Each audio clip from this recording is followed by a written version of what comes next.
다 같이 사도신경으로 우리의 신앙을 고백하십니다.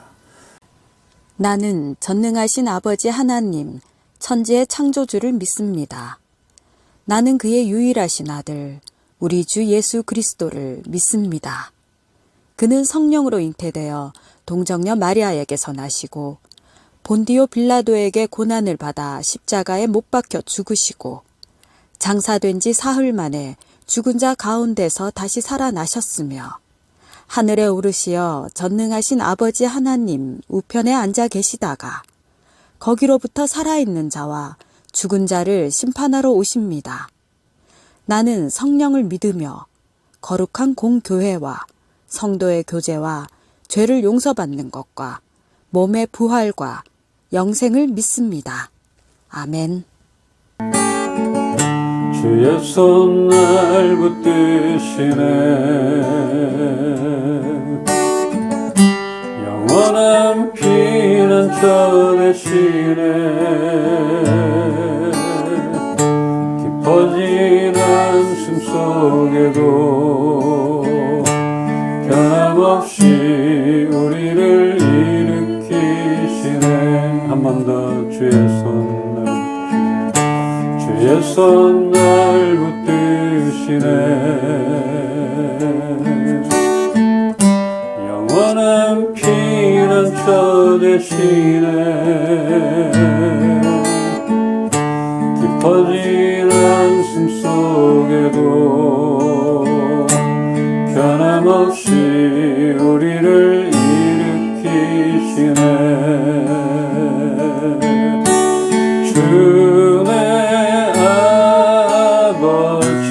주의 그 심판로 날 덮으시네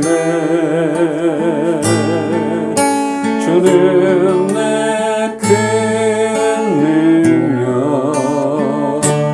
변함없이 우리를 일으키시네 주의 손 날 붙드시네 주의 손 날 붙드시네 영원한 피난처 되시네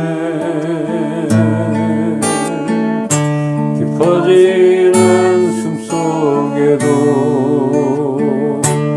변함없이 우리를 일으키시네 주네 아버지 주네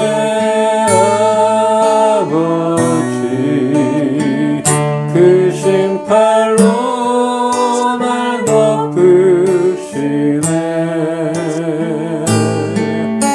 주는 내 큰 능력 변함없이 우리를 일으키시네 주네 아버지 주네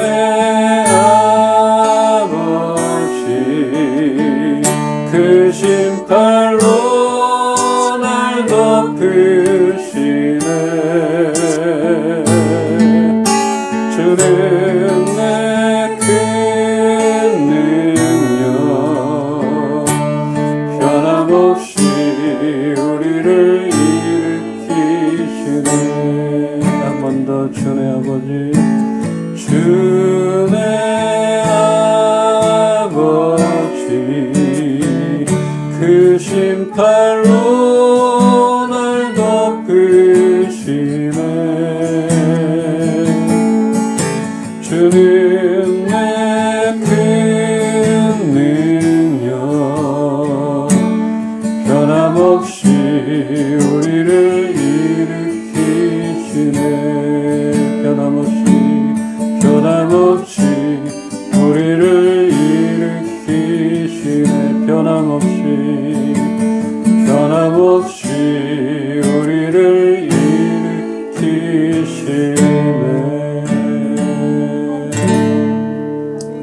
일으키시네 주님만이 우리에게 완전한 회복을 이루어 주실 수 있음을 다시 한번 고백합니다.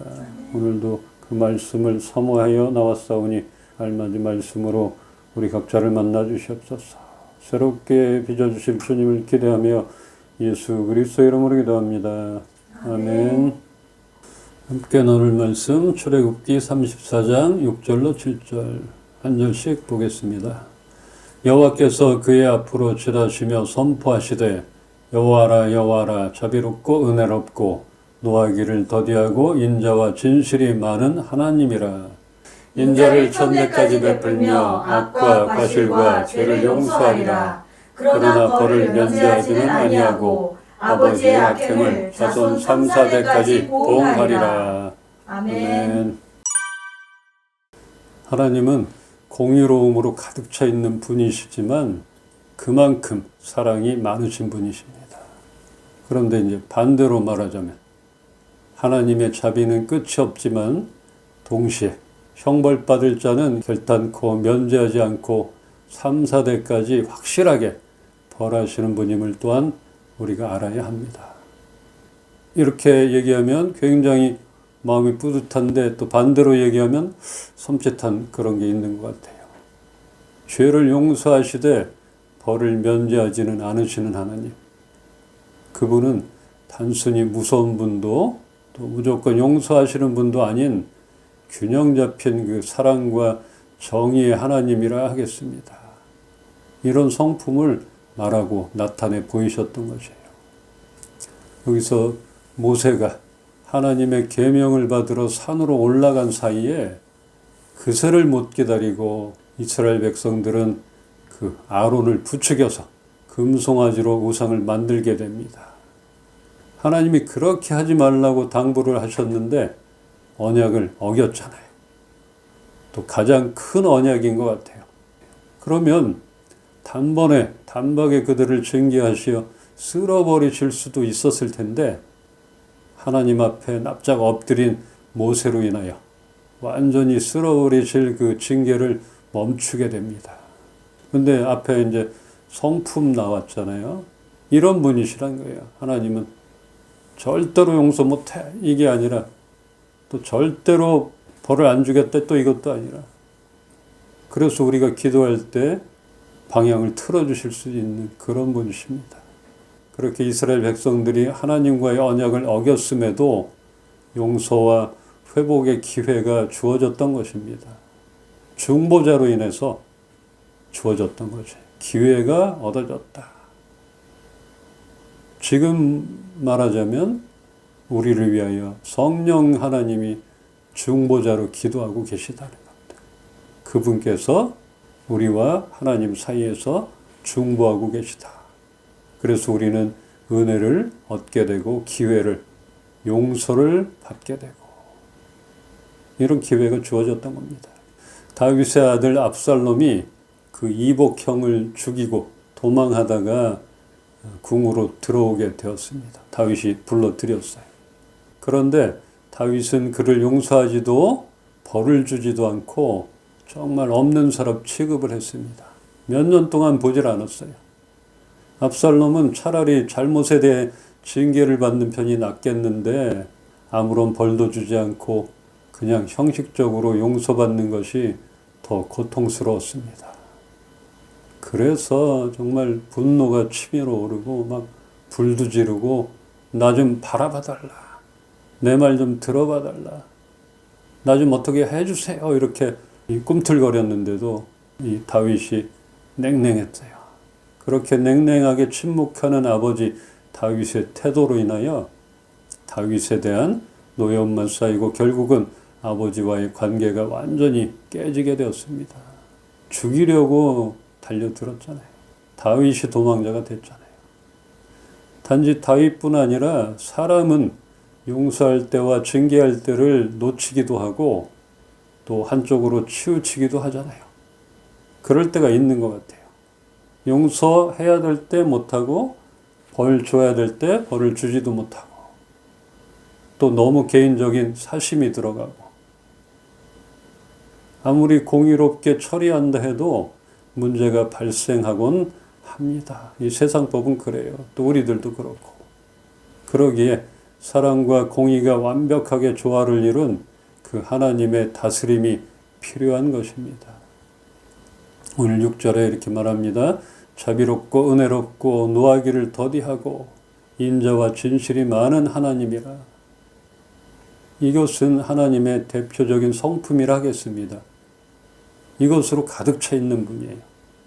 그런데 죄인과 함께 할 수 없는 하나님은 주의 백성들이 또다시 범죄하지 않기를, 정말 언약을 어기지 않기를 바람으로 하나님은 모세에게 이런 하나님의 성품을 나타내 보이셨던 것입니다. 자비와 공의가 함께 드러나는 그 하나님의 성품을 보이시며 용서와 함께 죄를 방치하지 않을 것이다. 그러니까 모세, 네가 잘 가르치고 전해라. 앞으로 똑바로 해라. 지난번에 내가 참았는데 똑바로 해라. 엄청나게 이거 겁나고 섬뜩한 그런 여호와 하나님을 만난 거예요. 그렇지만 인자는 1000대까지 베풀며 벌은 3, 4대까지라. 좀 어떻게 생각이 돼요? 자비와 은혜는 길고 벌은 짧게 하시기를 원하시는 그런 하나님, 그 말씀을 하시는 겁니다. 우리는 이런 하나님임을 감사해야 할 것입니다. 반대로 생각합니다. 또 벌을 1000대까지 주고 자비는 3, 4대까지 봐요. 이거 아니라는 거지. 그러니까 그 하나님의 성품 가운데는 인자함과 자비로움과 은혜로움이 가득 차 있는 분이라는 것. 또 악과는 같이 할 수 없는 그런 하나님이시라는 것을 지금 나타내 보이시는 것입니다. 이런 약속을 지키시려 하나님은 이후에 이스라엘 백성들이 어떻게 해야 한다는 것을 세세하게 가르치셨던 것입니다. 우리가 지금 출애굽기 쓸 때 알잖아요. 뭐 해라 이렇게 정말 일일이 몇 규빔 어떻게 하고 뭐 이렇게도 하고 이렇게 알려주셨던 거예요. 왜냐하면 하나님은 요만큼의 악과도 같이 있을 수가 없기 때문에, 그 백성들이 나에게 나왔다간 다 죽어버리기 때문에 그렇게 알려주시고 정결하게 하라고 말씀해 주셨던 것입니다. 자비와 은혜는 하나님의 사랑이 깊고 오래가며 죄를 용서하시는 동시에 공의로서의 그 책임과 징계를 함께 지키시는 성품을 뜻합니다. 자비와 은혜의 차이점 아십니까? 어떻게 다른 것 같아요? 자비는 불쌍히 여겨 용서하는 마음이고, 또 은혜는 받을 자격이 없는 자에게 베푸시는 그런 호의며 축복인 것입니다. 그래서 자비는 그 불교에서 말하는 자비와 같이 사람으로서도 할 수 있겠다 싶은데, 은혜는 하나님만 베푸실 수 있다 하겠습니다. 왜냐하면 받을 수 없는, 자격이 없는 그런 자에게 베푸신다. 근데 우리 인간이 같은 죄인인 우리가 죄를 용서해 줄 수 있겠어요? 받을 수 없는 것을 줄 수 있겠어요? 우리가 그럴 자격이 없는 것이죠. 은혜를 베풀 자격이 없는 것이죠. 자비는 베풀 수 있다 하겠는데. 그래서 이 하나님의 은혜는 우리 인간으로서는 할 수 없는 것. 죄인들과 함께 할 수 없는 하나님. 그러나 죄인들을 부르러 오신 예수님으로 인하여 우리는 하나님의 그 호의와 축복을 받게 된 것입니다. 이게 이제 다른 거잖아요. 예수님이 오심으로 인하여서 해결되는 것. 이제는 우리에게 이스라엘 백성들에게처럼 율법을 일일이 말씀해서 이거 지켜라 이렇게 안 하시잖아요. 예수님으로 인하여서 해결되었던 것.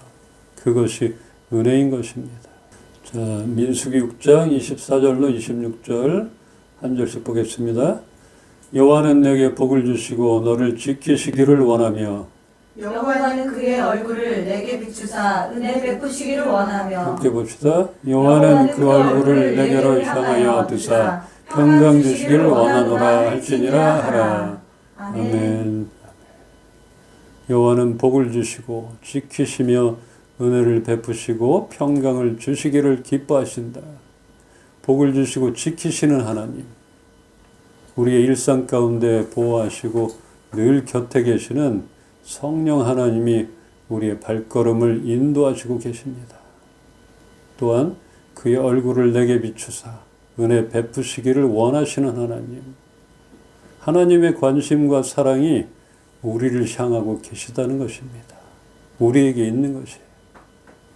우리는 하나님을 외면할 수 있지만 그분은 언제나 우리에게 시선을 맞추고 계신다는 사실입니다. 돌리지 않으시는 분이에요. 우리가 연약함으로 넘어지거나 시련과 좌절의 순간에도 함께 계시고 손 내밀어 붙들어 주시고 그 손을 잡아주기를 기다리고 계시는 하나님. 그 얼굴을 내게로 향하여 드사 평강 주시기를 원하시는 하나님.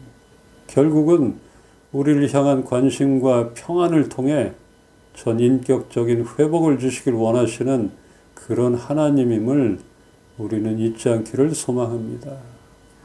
벌 주시고 징계하시고 멸하시는 하나님, 이런 분이 아니라 그의 결국은 주의 자녀들에게 우리에게 평안을 주시려 하는 것입니다. 우리가 잘해서 얻는 것이 아닌 하나님의 시선, 그 그늘 아래서 누리는 평안. 이 평안은 하나님의 백성이며 자녀인 우리들에게 주어진 선물인 것입니다. 이쁘다고 사람들은 주겠지만 잘해야 선물을 주고 점수가 높아지고 등수가 올라가면 주는 선물이 있잖아요. 그러나 그것이 아니라 하나님의 선물은 그냥 은혜인 것이에요.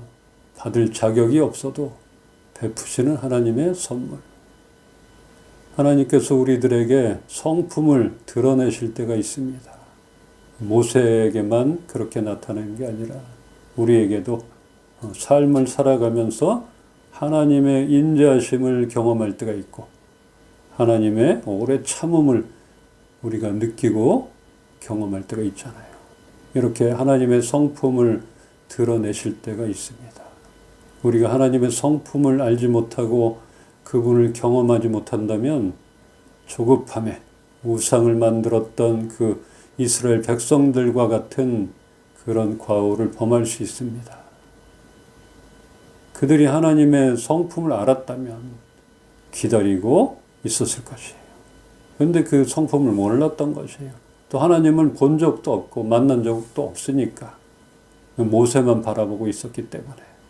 그러니까 아론도 모르고 금을 녹여서 금송아지를 만들어서 이것이 애굽에서 인도한 여호와라, 이렇게 어리석은 얘기를 했던 것입니다.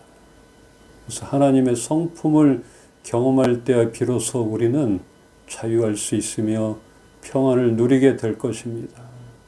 어떤 율법에서도 자유롭게 될 것이에요. 그 하나님, 나에게 다가온 하나님, 여러분들이 경험한 하나님이 무서운 하나님, 징계하시는 하나님으로만 다가온다면 우리는 자유롭지 못하잖아요. 내가 주일날 교회를 안 갔는데, 주일날 일했는데, 아니면 누구를 미워했는데 자유할 수가 없는 거죠. 나 벌 받겠다. 그 하나님의 성품을 우리는 경험해야 된다는 것입니다. 그럴 때 정말 자유함, 또 평안 누리게 될 것입니다. 저도 그랬어요. 제가 어려서부터 교회 생활을 하면서 한 번도 거의 교회를 안 빠졌는데 주일날 어디 놀러 가고 이런 거 없었는데 우리 영선 사모 만나서 결혼한 다음에 주일날 서울랜드 놀러 가고 그때도 처음 경험하는 것도 이거 내가 이래도 되나? 주일날 놀러 가도 되나? 그런 마음이 있었죠. 근데 하나님은 그 마음보다는 내 사랑하는 내 아내를 위하여 자유하게 나에게 주셨던 마음이 있었던 것이에요. 그래서 다 자유함을 적용할 수는 없지만 하나님은 그러신 분이라 하는 것들, 이것을 알아야만 우리는 율법에서 자유하게 된다 말할 수 있습니다. 그래서 여러분들 하나님 아버지의 사랑 이러는데 아버지 사랑을 받아보지 못한 사람은 또 와닿지가 않는 것처럼 어머니 같은 그런 하나님이시고 아버지 같은 그런 하나님이시고 친구 같은 그런 하나님이시고 이런 하나님을 경험해야 된다는 것입니다.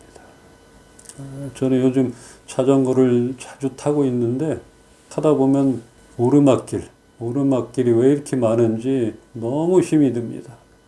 이 허벅지가 나가는 것 같아요. 무릎도 아프고 힘겹게 타고 있는데 그러다가 잠시 만나게 되는 그 내리막길 얼마나 감사한지 모르겠어요. 그 짧은 한 몇십 초 정도 되는 내리막길에도 이 다리를 움직이지 않아도 저절로 내려가고 그때 쉬어주게 되고 그 순간이지만 하나님 감사합니다 이렇게 외치게 되더라고요. 이것은 정말 더운 여름날에 시원한 나무 그늘일 수도 있고 또 어떤 가게에서 에어컨 바람이 쑥 들어오는 그런 시원한 바람일 수도 있을 것 같아요. 우리들 인생길에서 잠시의 내리막은 앞으로 다가올 오르막을 마주할 준비이기에 꼭 필요하다 생각됩니다. 우리에게 계속된 내리막도 계속된 오르막도 없습니다. 그 오르막, 그 내리막을, 그 길을 우리는 어떻게 마주할 것인가? 감사함으로, 고통으로, 아직도 이렇게 다가올 것인가? 이것은 우리의 각자의 마음이라 여겨집니다. 오늘 말씀을 통하여 우리가 가는 어떤 길에서나 어떠한 상황에서도 나에게 시선을 맞추고 조금만 힘내라고 응원하시는 그런 하나님으로 인하여 내리막도 오르막도 감사하며 우리가 잘 통과하기를 소망합니다. 여러분들 가는 길 정말 굴곡이 많잖아요. 그런데 하나님께서 응원하고 계시다. 함께 하시다. 이렇게 동행하며 함께하며 그 길을 간다면 그렇게 어렵지 않을 것 같아요. 우리가 한라산 등록당 올라간 지 벌써 2년이 됐는데 저 혼자 갔으면 되게 힘들었을 것 같아요. 그래도 선영자매랑 같이 가서 누구라도 있구나. 또 같이 올라가진 않았지만 우리 영선 사모가 밑에서 차를 대기하고 기다리고 있잖아요. 근데 그 차가 없다면 우리 내려가서 정말 다리가 후들후들하고 10시간 내려갔는데 버스 타고 갈래봐 얼마나 힘들겠어요. 누가 기다리고 있다. 든든한 거예요. 그래서 우리 하나님이 나의 내리막에도 나의 오르막에도 계속적으로 동행하신다 하시는 이 사실에 우리가 소망을 갖고 감사하며 앞으로의 길을 잘 통과하길 소망합니다. 우리가 걱정과 불안으로 침체가 찾아온다면 왜 나를 외롭게 두시고 힘겹게 혼자 두십니까? 이렇게 하나님을 원망하는 게 아니라 늘 짝사랑하시는 그 하나님으로 계시지 않도록 우리에게만 시선을 고정하고 계시는 그 하나님, 그분께 우리의 얼굴을 돌려서 항상 나를 바라보시는 하나님께 우리의 시선을 맞춰 봅시다. 우리도 그분을 바라봅시다. 이렇게 하기를 원하시고 기대하시고 기다리시는 그 하나님께 우리가 마음을 열고 나아가길 소망해요. 우리 모두 평강 주시기를 원하시는 그 하나님의 소원을 들어드립시다. 소원하고 계시잖아요. 기다리고 계시니까 그 하나님의 소원까지 들어줍시다. 어느 곳에 있든지 그 길에서 우리는 하나님께 시선을 맞추고 그분 손잡고 나갑시다. 이제는 우리에게 출애굽 당시에 그 이스라엘 백성들처럼 율법을 강조하시지 않습니다.